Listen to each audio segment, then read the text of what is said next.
We are in a defining moment for digital humanities, due to several factors including new technologies, the ease in which everyday historians can learn the latest communication techniques, and the desire to learn in a more open and transparent way. The history field is witnessing a new era in growth and possibilities. This is one such project which has garnered praise and allowed those who are curious about the past to engage with primary sources from an era of turmoil and dramatic change.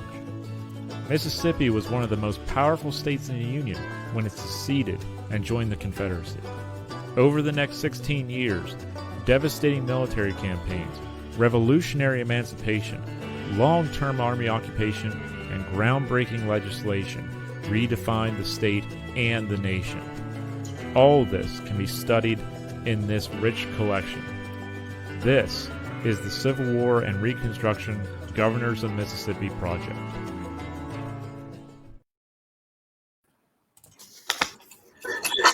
Good evening, ladies and gentlemen.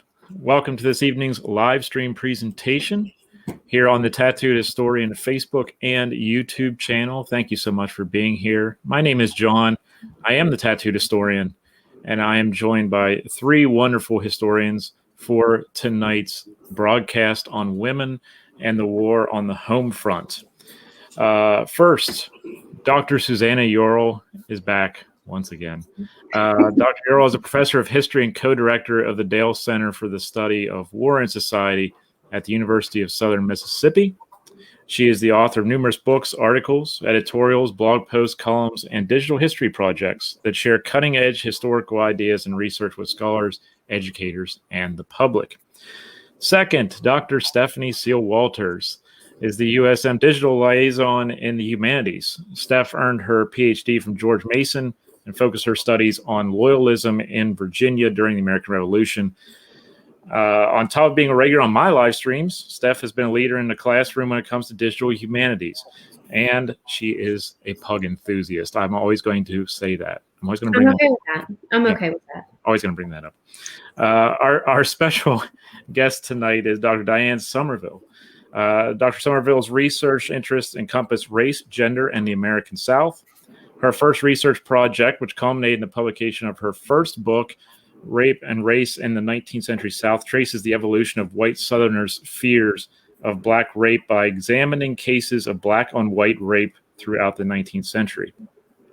A recent project, Aberration of Mind, Suicide and Suffering in Civil War Era South, is a study of suicide among Southerners during and after the Civil War that explores how gender and race shape decisions and attitudes about suicide in the wake of war's physical and emotional devastation.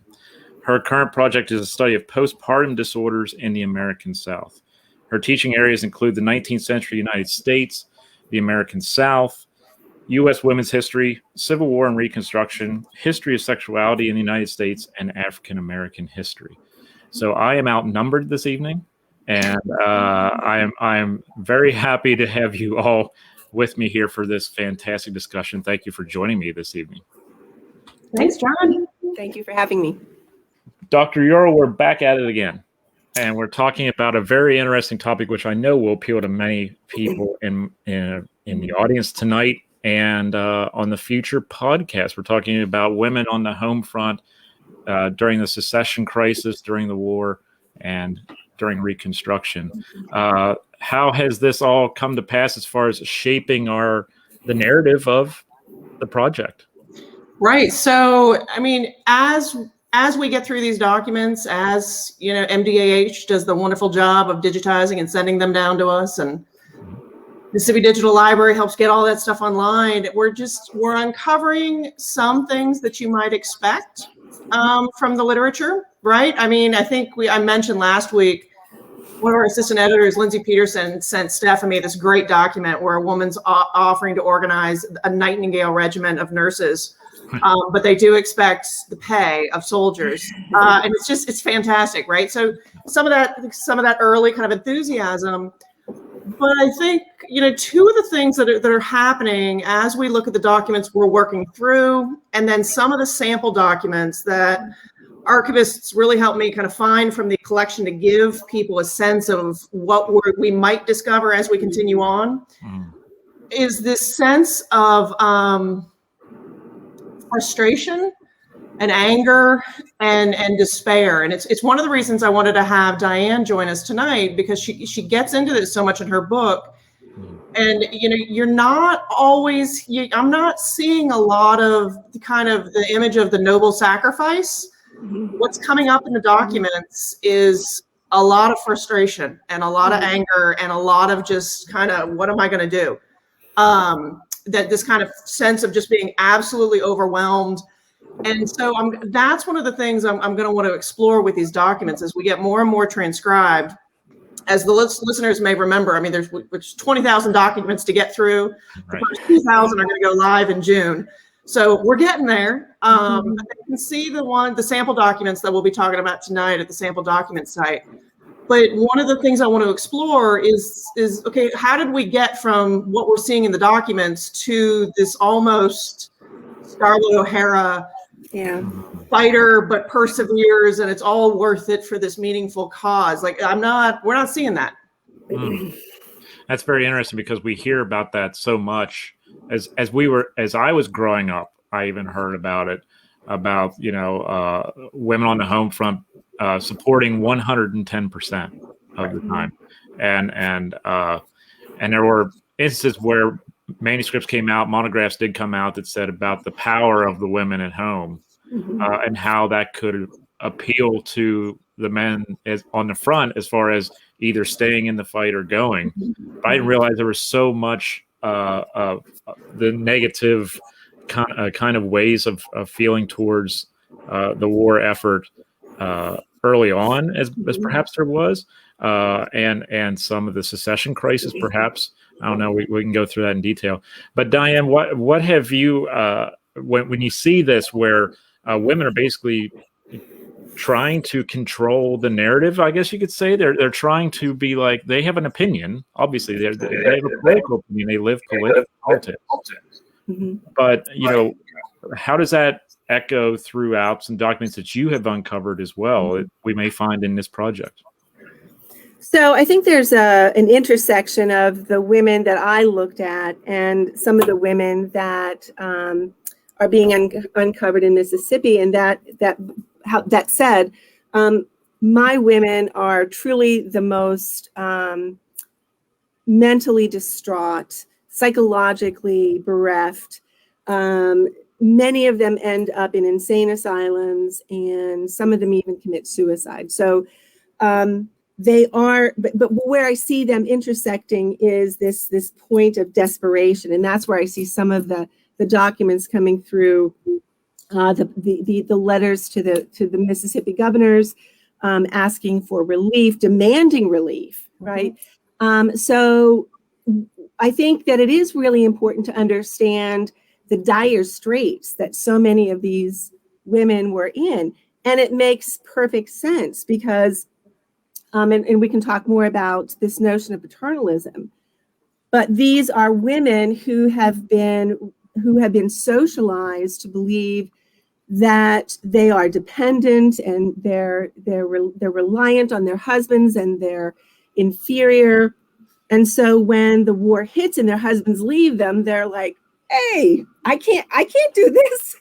And where I think we've been misled has largely been the influence of the Lost Cause acolytes, right? Because they were all about, I say in my book, they wanted their cake and eat it too. They wanted to talk about how much Confederate women suffered, how much they sacrificed, but they also wanted to talk about how resilient they were and how they persevered.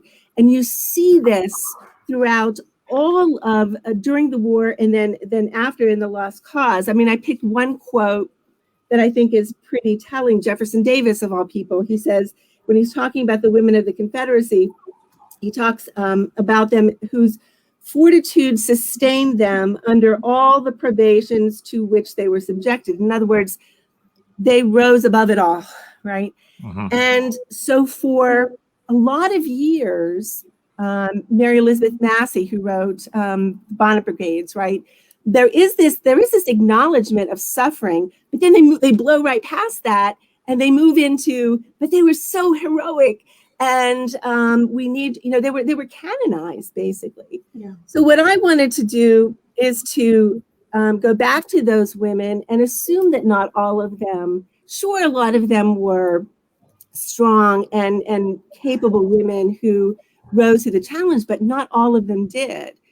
And the peculiar circumstances of war and deprivation and dislocation meant that the normal networks that would be available for any woman under any circumstances, a widow, for example, who needed to fall back on family, a lot of these social networks were upended, right?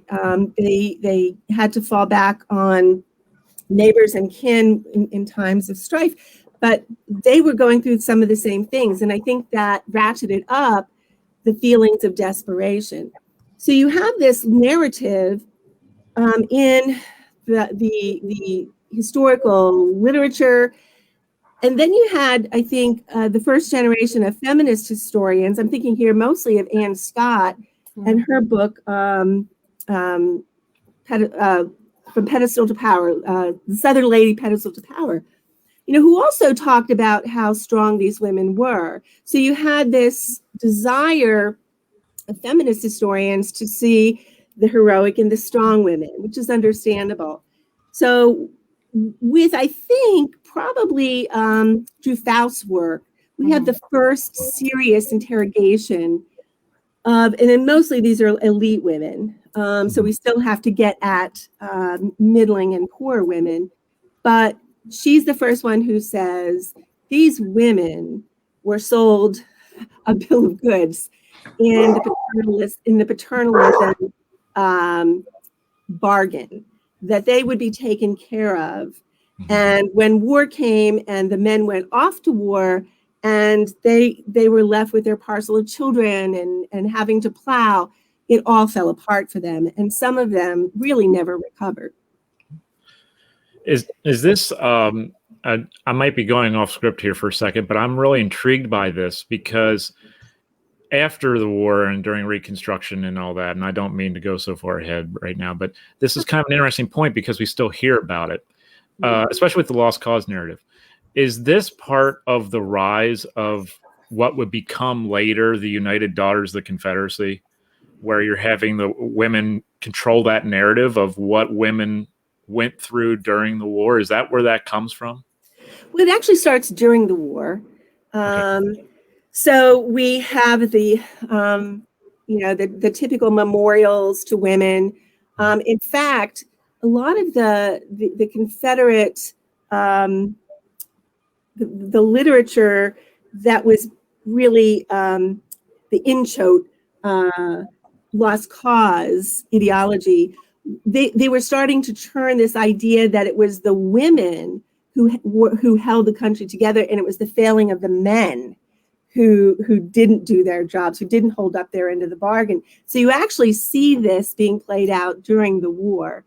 And then, of course, it gets fed into the memorial efforts and then into organizations like the UDC by these Confederate descendants who take the reins of the narrative and don't allow for women like Sarah Neese or Sarah Garrett to have a place. And what I was trying to do in my book was to recover the lives of these women, not to say that they were typical or that they were, I don't want to make them victims, but to just say that there was a larger experience for women on the Confederate home front, and it's important to have all of these women included.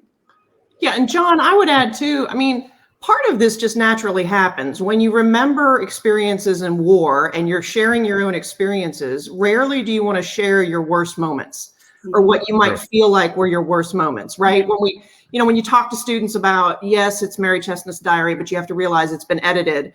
And you think about if people could just basically publish all of your tweets for the last 10 years, you might want to take a few things out too, right? So part of this just kind of naturally, there's almost this self-filtering. And part of the thing I was thinking about, Diane, And Steph, too, is that, when we look at the stories people share and the accounts that get shared, they usually are going to be the accounts of the elites who might have more of a buffer. And that's one of the amazing things about these governor collections is, you can hear from Sarah Neese from 1864, who is fuming about these guys who just came and seized her pony for the war effort. She's not even convinced they're actually in the army. And she's like, what am I supposed to do? I've got 3 kids to support and I can't even plow a field. Right. And it's also, Diane, you mentioned this great thing too about, I think sometimes, it's all of us want in this kind of modern age, wow, look at what these women were able to do, right? And we love telling the stories of Abigail Adams during the American Revolution, and she's actually running the farm more efficiently than John did. Right. But we forget sometimes that, but they didn't necessarily want to do that. And that was not necessarily their goal. And it's what's in place to support them is not much. I mean, one of the things we've been noticing on the team, Lindsay Peterson pointed this out, is how quickly, I'm talking June of 1861, mothers are writing in asking for their sons to be recused from military service. He enlisted, he's not even 18, I'm a widow, you need to send him home. So this isn't kind of as war pressure builds, it's immediate. And the other thing is how quickly people are needing aid. It's almost like there's no buffer. One of my grad students who studied kind of assistance for military families on the Mississippi Homefront, she noticed that in some counties in Mississippi, the police boards who provide that assistance during this time period, they're starting to provide aid by August of 1861. I mean, it's very, very quick that families are they're just becoming just destitute because, again, I think you didn't have that buffer. And if we're only looking at some of the more elite records, you're not running into it like you can when you get into the governor's records because everybody wrote to the governor. Right. It's fascinating what's coming up. Yeah. Yeah, and I think that demographically, it's important to understand that there probably what would be my guess is if you look at these women, they're probably either widows or they're very young mothers, right? So that makes sense that they would be in peril much earlier.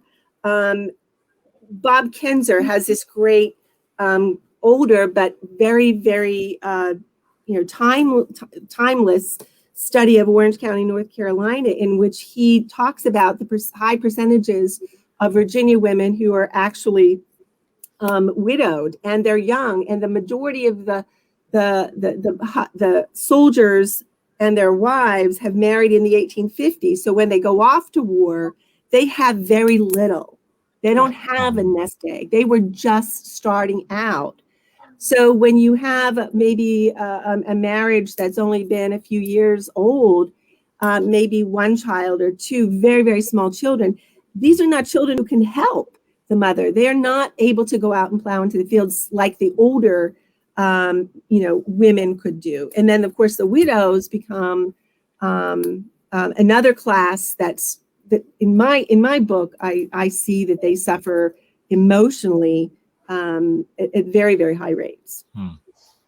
Steph, we see a lot of these women writing in, as we've been saying, to assert their rights, basically, and to say that, hey, this is something has been wronged, that I've been treated unfairly. I feel that I need to have compensation. And it seems like a lot of these women are from different strata economically. One of them, though, that really struck out to me was Sarah Garrett saying that, I think it was 1864.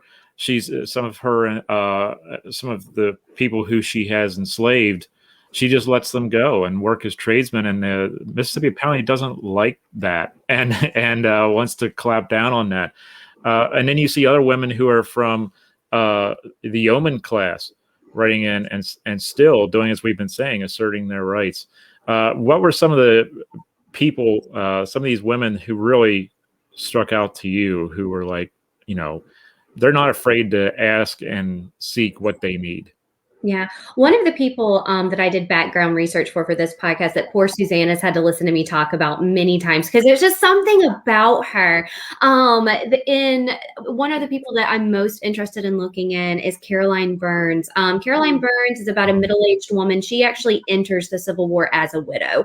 Her husband dies in the 1850s, and she is a tavern owner in Starkville. And she actually, in the 1860 census, Caroline was doing pretty decently. I couldn't find a slave schedule to see if she had any enslaved individuals, but she certainly had a high property and a high personal value in the census. And she was a tavern owner. And of course, going up to, am I wrong, Susanna, 1864 is when she writes the governor, or is it 1865? It's right after the war, right?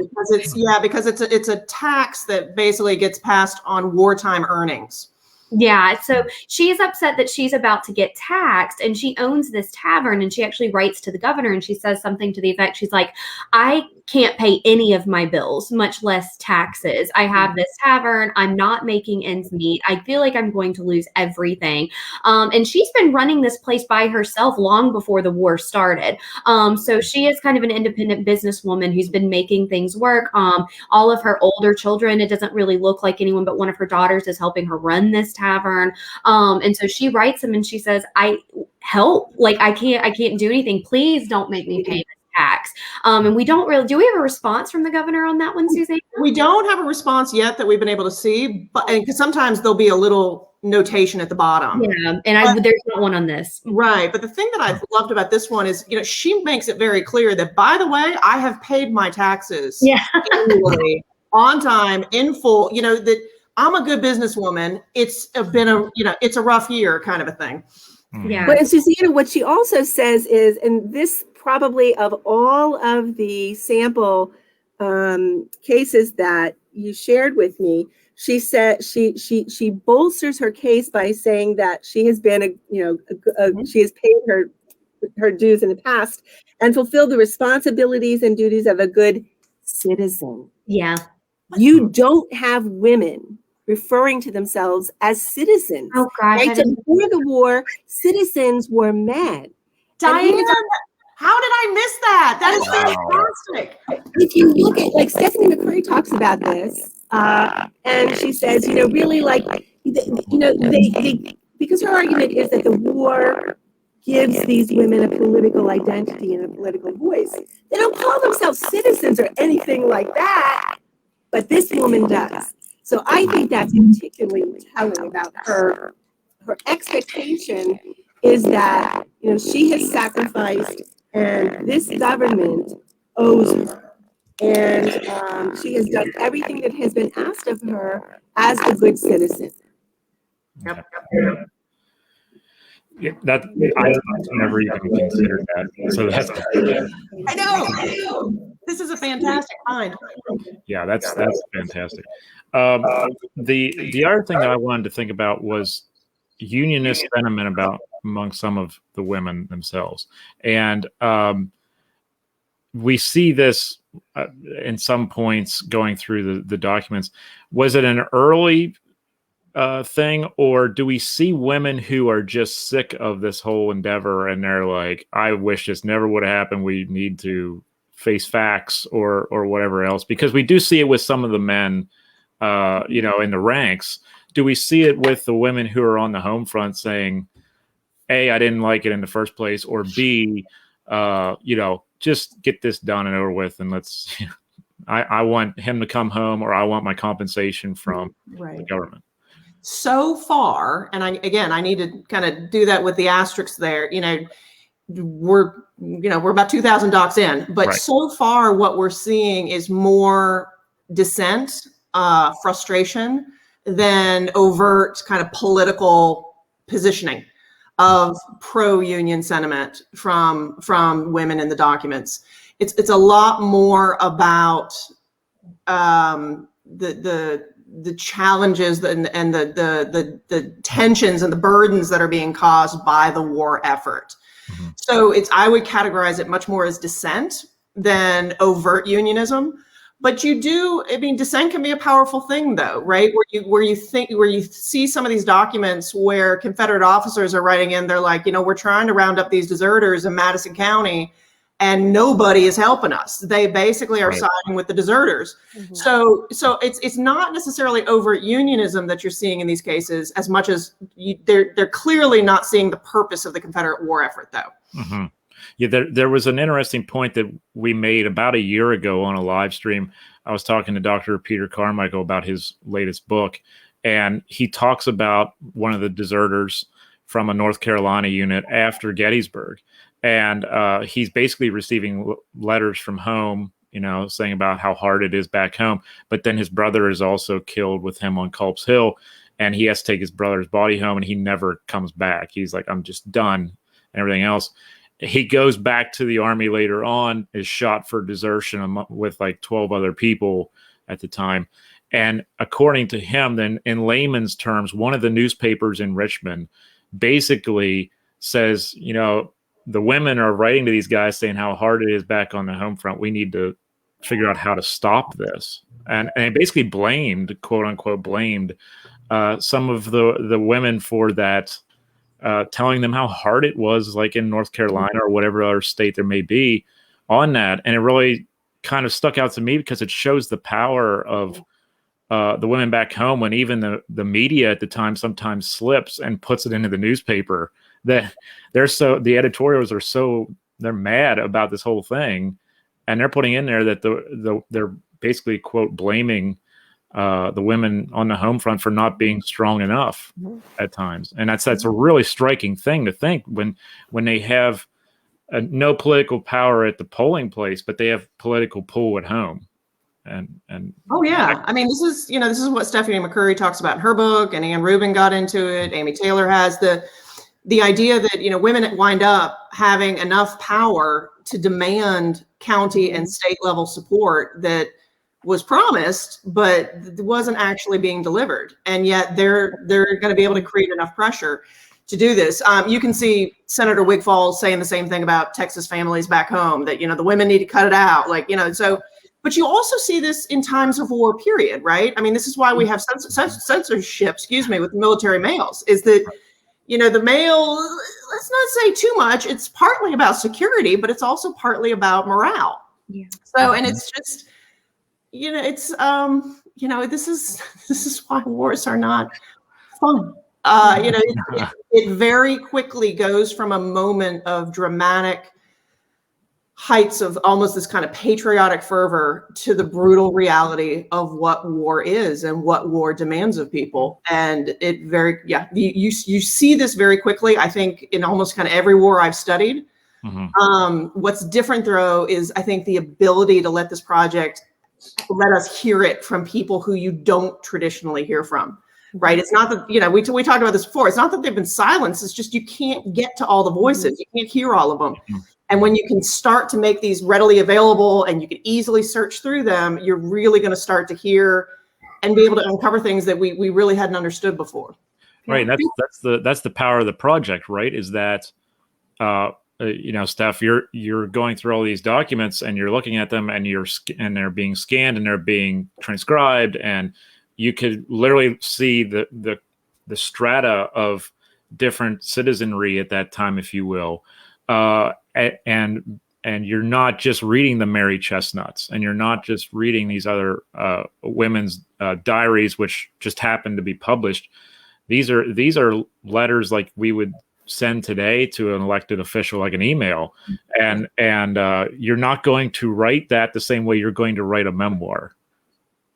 Exactly. And I think one of the things that I'm most interested to see as this project progresses, we kind of talked last week about, the introduction of secession and, how people were kind of rallying around the early Civil War. And we've only digitized the first handful of these documents. I mean, handful is still a lot, but out of 20,000, we still have a way to go. Right. I'm going to be interested to see, just because, writing your governor wasn't necessarily commonplace, but it was something that you may do more more than once or twice in your entire life.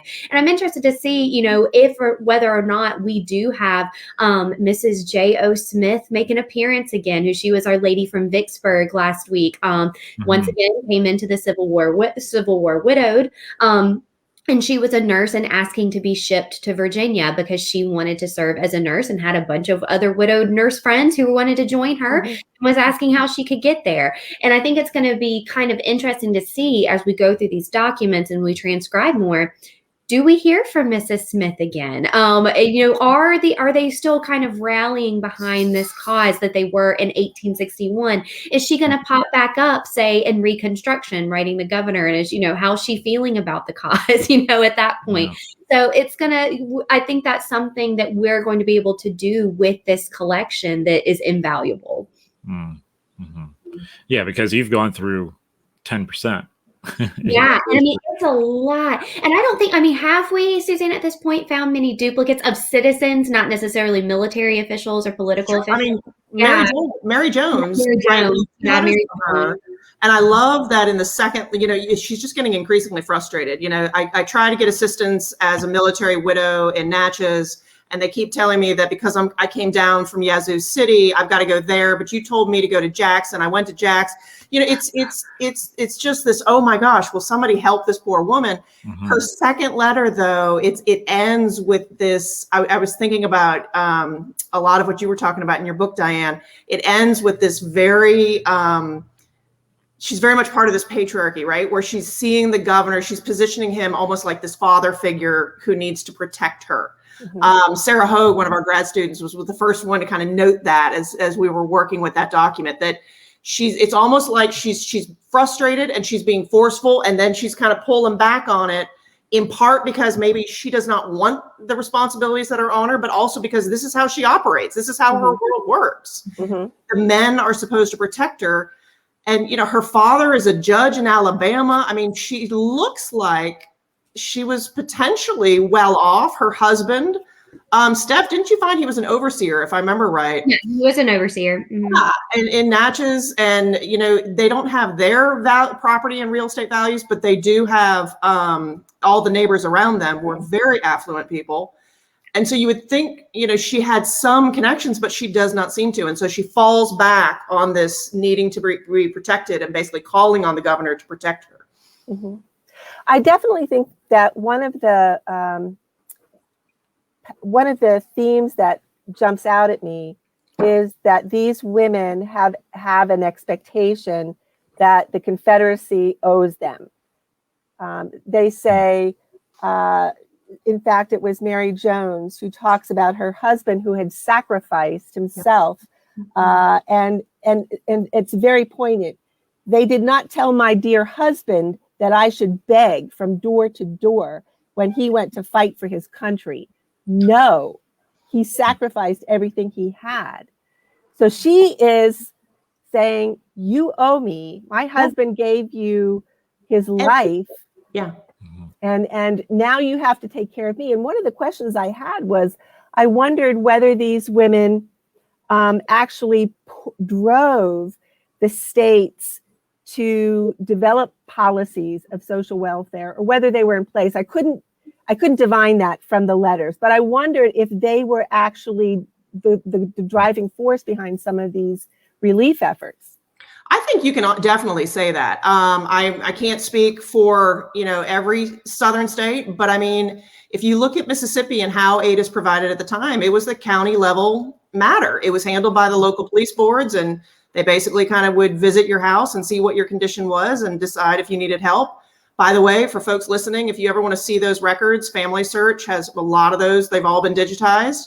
They're not keyword searchable yet. So you got to go in by county and then just, you know, keep clicking as you leaf your way through it. But, you know, it's those boards. And then all of a sudden, you know, this is going to be something that has to be provided at the state level. I mean, it's just too much to handle at the county level, right? And we've seen scholars talk about, and then, you know, for the North, this very much becomes part of a federal process of, you know, providing care. And absolutely, I think you can definitely credit women as being this kind of driving force in a very empathetic cause, because it's as powerful today as it was then. Of, you know, if you're going to ask people to go and make these sacrifices, there's certain responsibilities that, you know, the state and people have to them.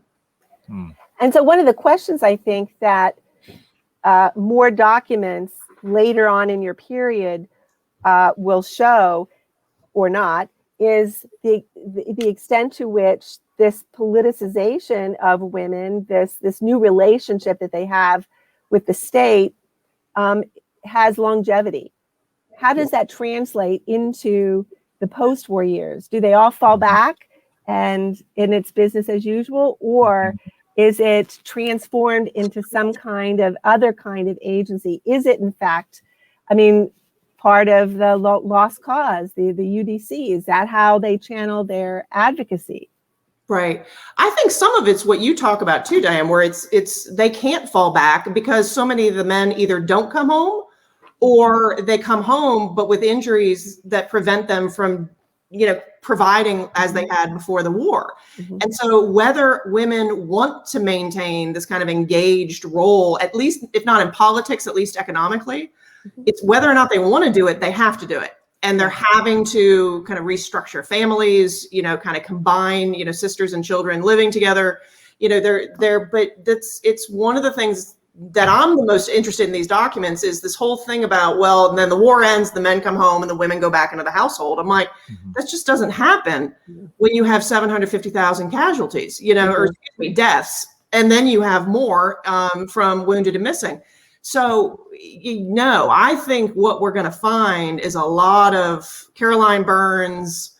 Steph, I'm trying to remember the woman in Vicksburg. You know, she's basically selling cakes and pies. You know, she's like, look, I've long since sold off all my jewelry. Yeah.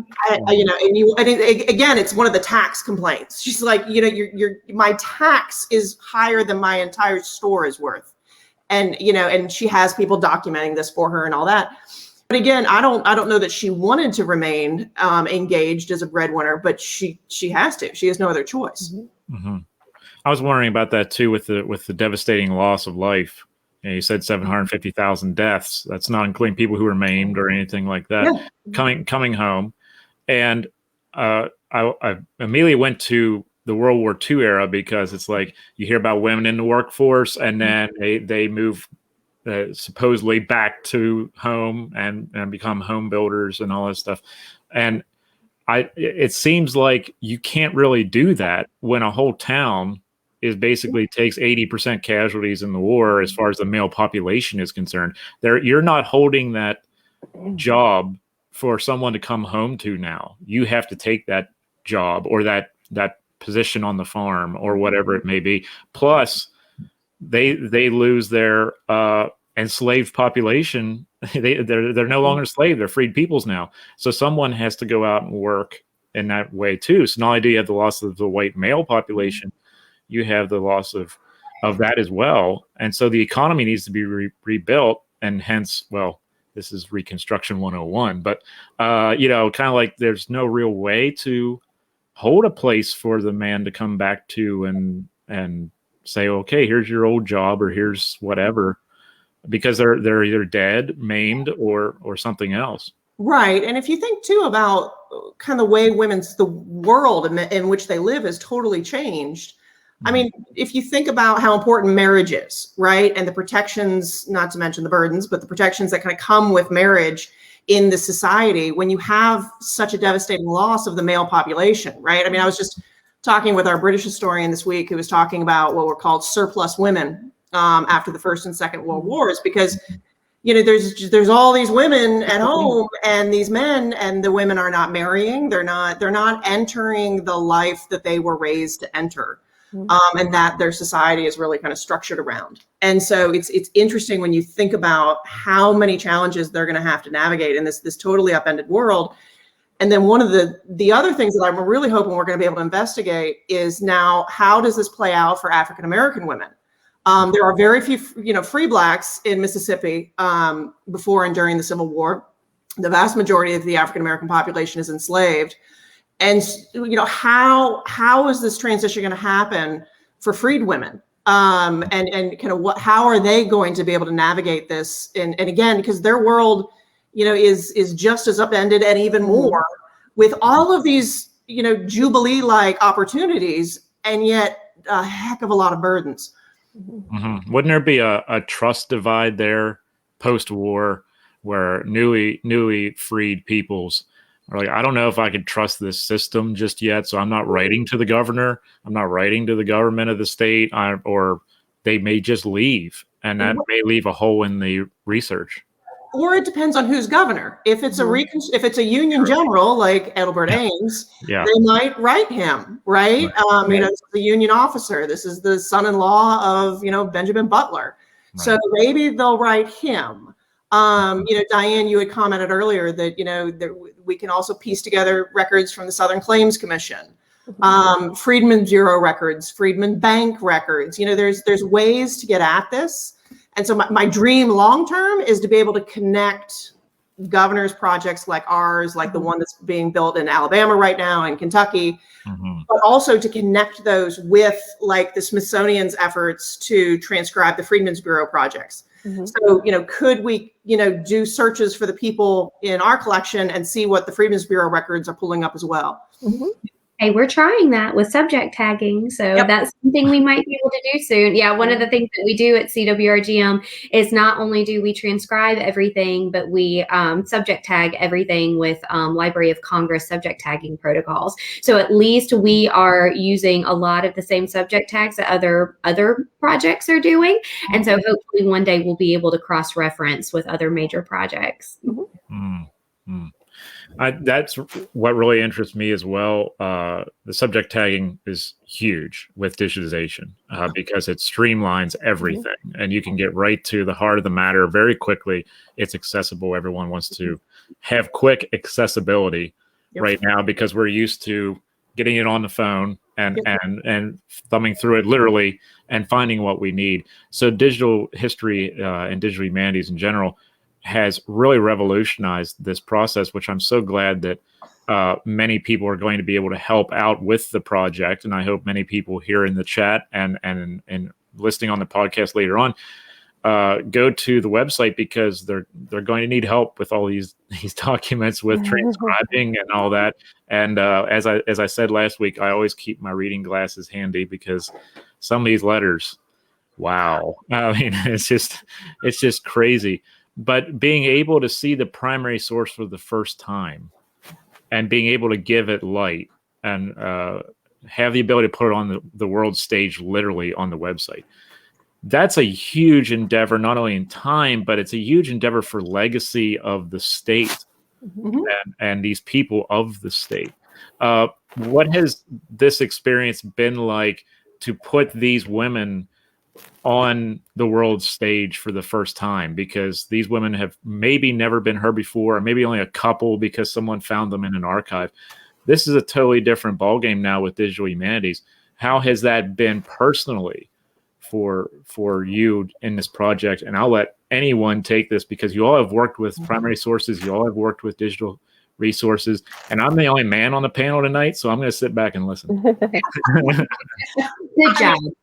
Yeah, I would say, John, I mean, one of the things with the subject tagging that really drove that effort was to help find people who aren't going to easily be found, right? So these are usually kind of all your they're going to be in the lower economic classes. They're going to be marginalized for one reason or another.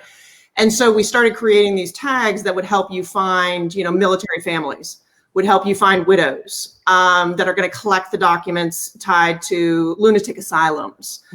It also offers kind of suggested phrasing so that when students are using these terminologies and you see 19th century words that, are just not acceptable, they're immediately going to have this pop-up cue. This is the acceptable word. And if you click on this, you can find all sorts of additional documents connected to this at the same time.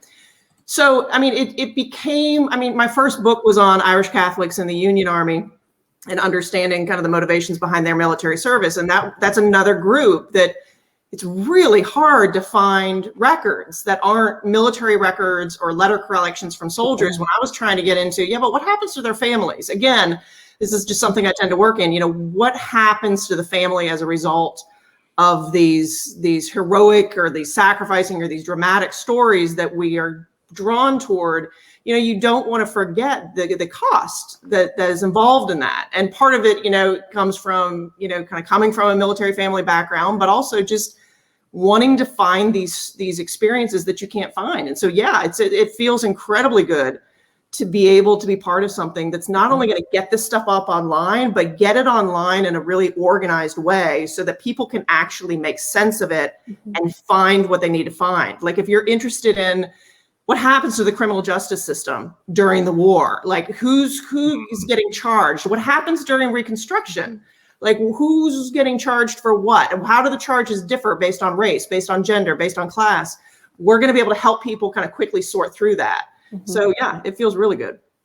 And I would say, I would make 2 points. And one of them is that for me, I teach undergraduates in a research seminar, and having digital sources available to them is just so critical.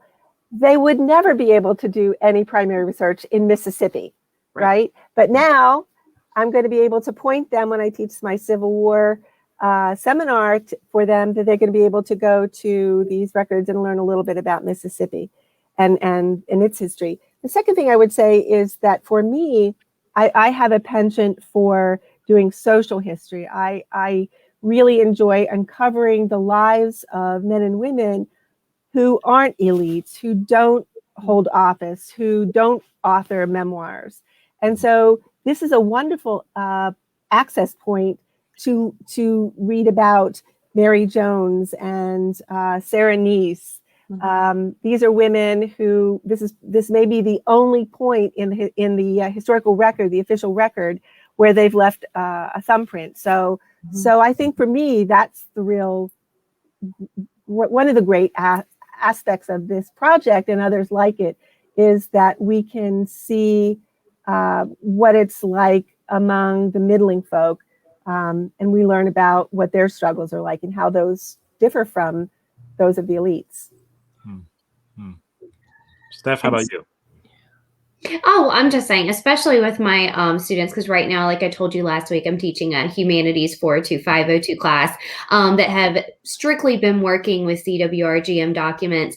And as a professor, it's actually been a lot of fun to watch them kind of discover/rediscover the Civil War era in Mississippi, because a lot of the letters that they've been working with so far, the few that they've come into contact with have already complicated their notions of what the Civil War meant in the state, what they were taught in high school. I know the majority of the students that I have in my class were born and raised in Mississippi. So this has been a fantastic opportunity for them to see, via social history from, people's own mouths, from women's own mouths, what their experiences are during the war and how they felt when secession happened.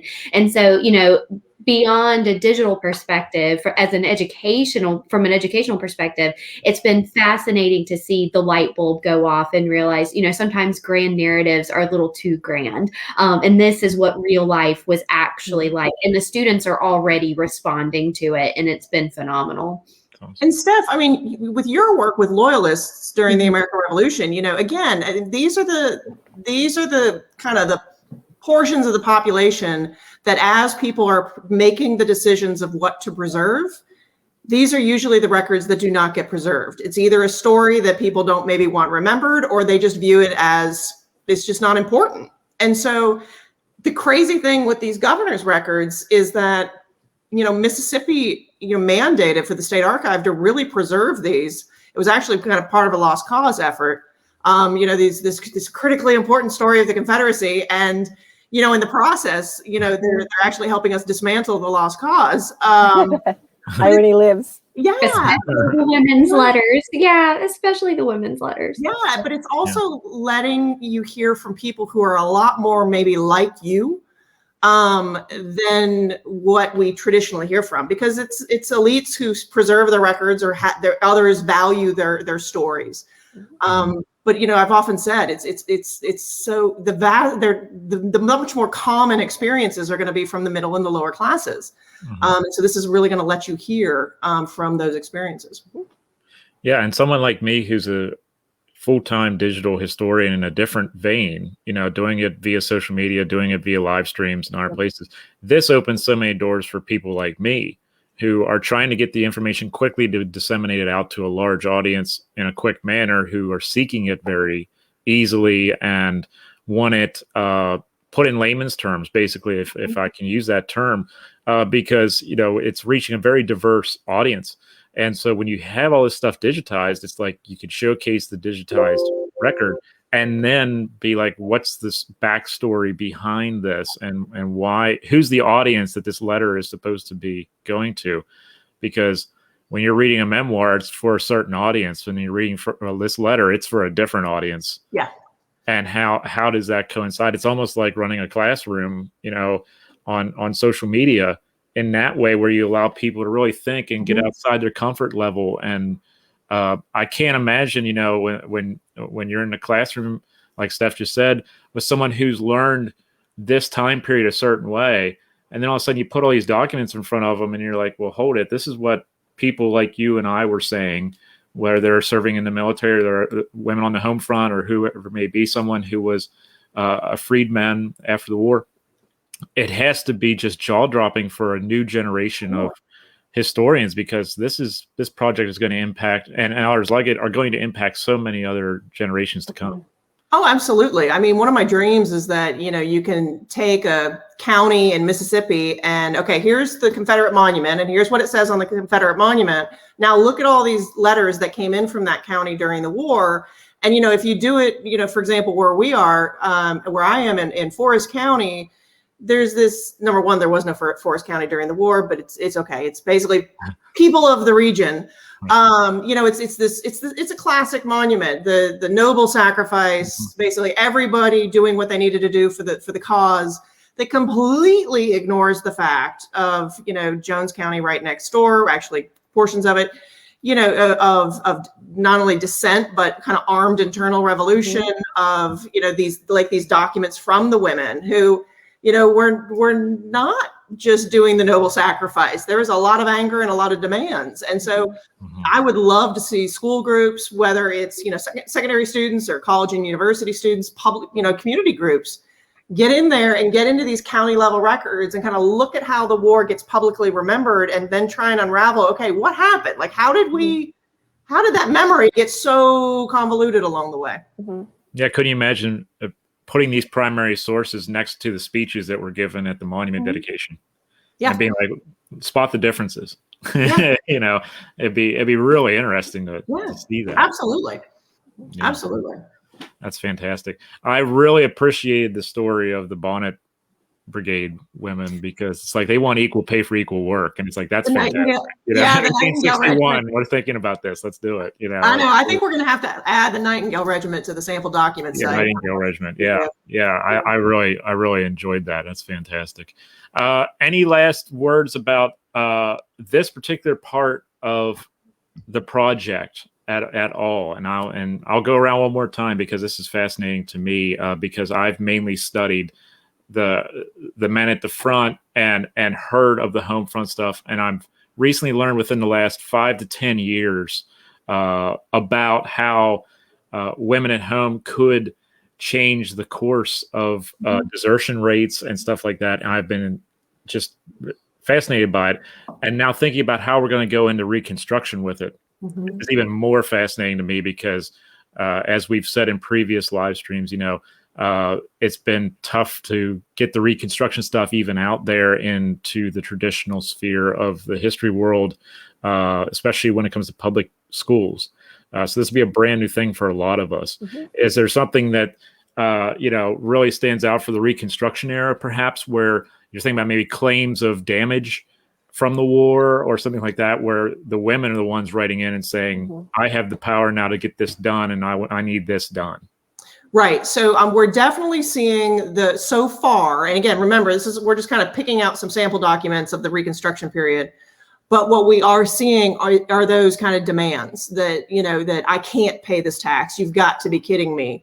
The other thing that I've been noticing in some of the post-war documents is just the number of widows being referenced. The shooting took place near the widow Wilson's house. This took place near widow so-and-so's house.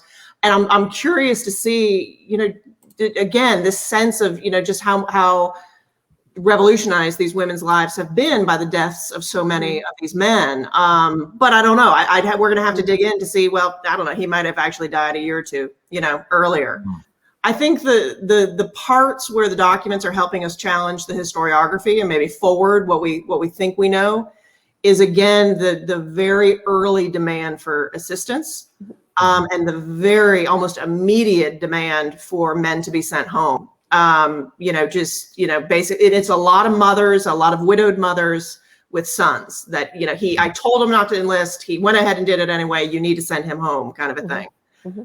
So those are a couple of the spots where I'm going to be curious, to learn more. And the last thing I would just add is, as a military historian who absolutely spends a lot of time on battlefields where we're writing about them or walking them with folks, one of the important things to remember when you study soldiers at war is how that we are looking at them on the battlefield, but they are looking home. When you look at their letters, they're interested in getting home. They're interested in what's happening at home. It's 90% boredom and frustration that they can't get home. And so if you don't study the home front when you're studying war, you're missing about 90% of that story. And I would certainly argue it's over half of the story, and it's an important one to understand.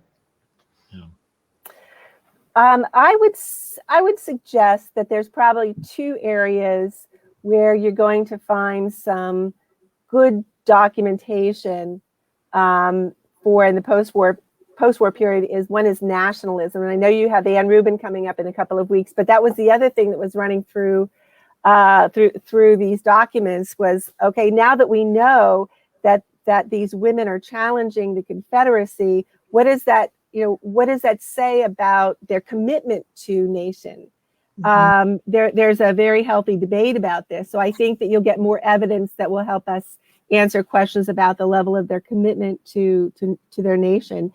But also, I think you're going to find more evidence of conflict with African Americans. So whether it's I had done some work with the Kentucky Governor's Project, and there were so many court cases that were held either during the war or right after the war. And then after the war, there's letter writing campaigns. There's petitions to lessen a penalty or a fine or to get somebody out of jail. And they use the circumstances of war and loyalty and, traitors to try to leverage that. So I think that you're probably going to find an awful lot of wrangling and conflict, but also contests over African Americans and labor, and there's going to be violence, and how is that prosecuted? Yeah, and we're going to be talking about some of that next week as we look at kind of the process of emancipation and the violence in that early post-war period. One of the documents we'll look at next week has to do with the shooting of an African-American man by the son of the freedman's previous owner. And, this kind of struggle for power on the same land where he is now working as a laborer, where he had been enslaved. And, the murder, and what we've been trying to dig in is to find out what happened to the son. Did he get prosecuted for this? Yeah. What was the penalty? And those are going to be those cases, kind of like that Diane's talking about, that we can dig into. Awesome. I just put up the link in the chat for everyone who is here with us as we're wrapping up to get involved with the project. And Susanna, do you want to give them just a short burst of what they can do to help this project out? I placed the website into both the chats on Facebook and YouTube. Awesome. Thanks, John. Yeah, basically, if you want to get involved, you go to CWRGM.org and you click on Get Involved. And there's a quick little 13-minute training video on, transcriptions and the weird things of 19th century writing, like the double S that looks like an FS, and these types of things to help you out. And then it just takes you to what's called From the Page, which is an online transcription service where you can find all of our documents and you can help transcribe. We are running a little bit low on documents right now because of COVID restrictions at the state archives. kept them from being able to send us as many documents as they had planned. And I want to make it very clear to everybody that our colleagues at the State Archives have been working like crazy. This is COVID. When you can't even let people in the building, it's going to create a slowdown. But we're supposed to be getting another huge batch in June. So if you want to go and help us now, awesome. If you go and there aren't a lot of documents that you want to work on, but you want to, come back to us in June, come back in June. We are going to need the help. Yes. I have one question from the audience. Do you need to be in Mississippi to help? No. No. You can be from anywhere in the world. As long as you have internet access, you can access the records. And please, I think the thing that is just so fun about volunteers getting involved is, we have a volunteer transcriber in Wales. We just have people from all over who are just interested in this. And you don't have to have a history background, y'all. All you have to do is basically be able to read cursive. And John's right. It's not always beautiful cursive when they talk about, in the old days they taught handwriting. I'm like, but not everybody's as beautiful. Or it bleeds through from the other side, and then the other side's going a different direction. Yep. Oh no. Yep. Or they run out of paper and they start writing this way, and Yes. Have a lot of Tylenol on hand for those headaches. That's exactly. But it's definitely worth it. I would never say that to talk you out of it. No, it is worth it. It is totally worth it. And remember, as a volunteer, you get to move on to the next document if you don't like the one you picked. It's the student researchers who have to stay and keep working on the hard documents. So you can always pick a different one. That's right. And hey, any students out there want to get involved, that can go on your resume. That's right. Volunteer work. So bump up that resume. Well, thank you all for being on here. Diane, thank you for coming on and my pleasure time with us. It's been wonderful. Susanna, thank you for another wonderful week here on the live stream. Stephanie has fallen by the wayside. Her battery died on the laptop, but I want to thank her as well. She's probably going to see that later and understand that she's been thanked. Yeah, but and Diane, I just want to thank you too. We wanted you on this episode for exactly the insights that you brought tonight. So I appreciate it. Well, thank you for it's an honor to have you think of me. Yes. Thank you. And thank you, John. Fun night. Thank you, everyone on the panel, and thank you, everyone on Facebook and on YouTube. It's been a pleasure for me to do this panel because of being the only male on the panel. Last year, I saw a live stream where there were 4 males and 1 female talking about women's history. So this is great. Let's keep flipping the script, ladies and gentlemen, and doing it right. But thank you all for tuning in. I hope you had a wonderful evening. Please be safe out there. We're going to be back on next week, same time, same channels, kind of like Batman. And we'll be talking about the next episode, episode 3 of 5. And if you are so interested, this will be a podcast dropping next Wednesday. So if you missed part of it and you don't have time to watch, you can listen on Spotify, iTunes, and Amazon Music. So again, thank you everyone for being with us this evening. We will see you next week. Good night, everybody.